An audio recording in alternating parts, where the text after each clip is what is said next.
Boa noite. Cerca de um ano depois, o mar voltou a invadir a terra.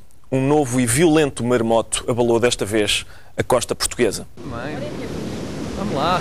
Estava um dia aparentemente calmo na praia da Fonte da Telha, quando, de súbito, e sem que nada o fizesse prever, a catástrofe aconteceu. Cuidado! É um tsunami de informáticos! Fujam! Fujam! Às 3h30 da tarde, um violentíssimo tsunami de informáticos apanhou desprevenido um grupo de veraneantes. Como podemos ver nestas imagens captadas por um vídeo amador, várias dezenas de técnicos, alguns atingindo o 1,90 m de altura, abordaram as pessoas que não conseguiram fugir e começaram a falar-lhes sobre informática. São imagens impressionantes que tiveram lugar esta tarde.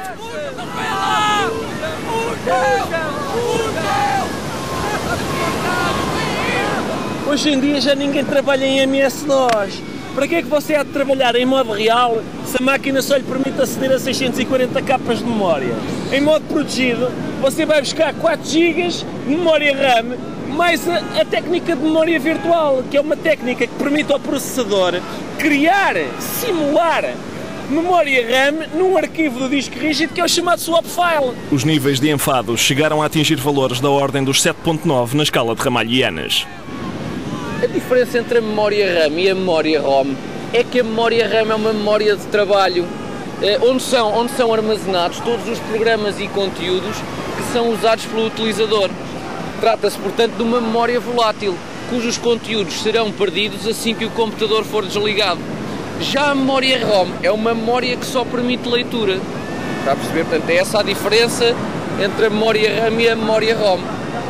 É essa e mais, repare que há questões, você pode aceder a janelas que não tem através de clicando em teclas. Em teclas.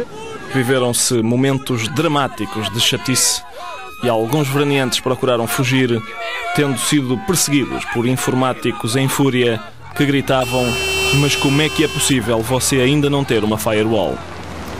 Fui apanhado por um informático que sabia COBOL. Ele explicou-me que, de entre todas as linguagens de programação, COBOL é a melhor na medida em que possui excelentes capacidades de autodocumentação, bons métodos de manuseio de arquivos, excepcional modelagem de dados graças ao uso da cláusula Picture para especificações detalhadas de campos. Estou tão aborrecido. Foi horrível. Foi a pior tragédia que já assisti. E eu estava no Algarve em 87, naquela tempestade de revisores oficiais de contas. Que horror. Que seca, hein? Alguns veraneantes tentaram refugiar-se no cimo de árvores, mas nem assim escaparam a momentos de grande tédio. Qual é o sistema operativo que tem na sua máquina? Exato. É que os programas gerenciadores de dispositivos, ou seja, as drivers, são importantes como interface entre o utilizador e a máquina. Dependendo das suas necessidades, claro. Exatamente, se precisa de uma coisa mais tipo processador de texto ou folha de cálculo. E também do espaço que precisa em disco, da memória RAM, tudo isso. Exato. Venha um bocadinho cá abaixo para falarmos um bocadinho sobre a sua máquina. E para vermos aqui como é que podemos resolver essa questão. Saber as características da sua máquina. Vais falar sobre a sua máquina. Falarmos só um bocadinho sobre a sua máquina.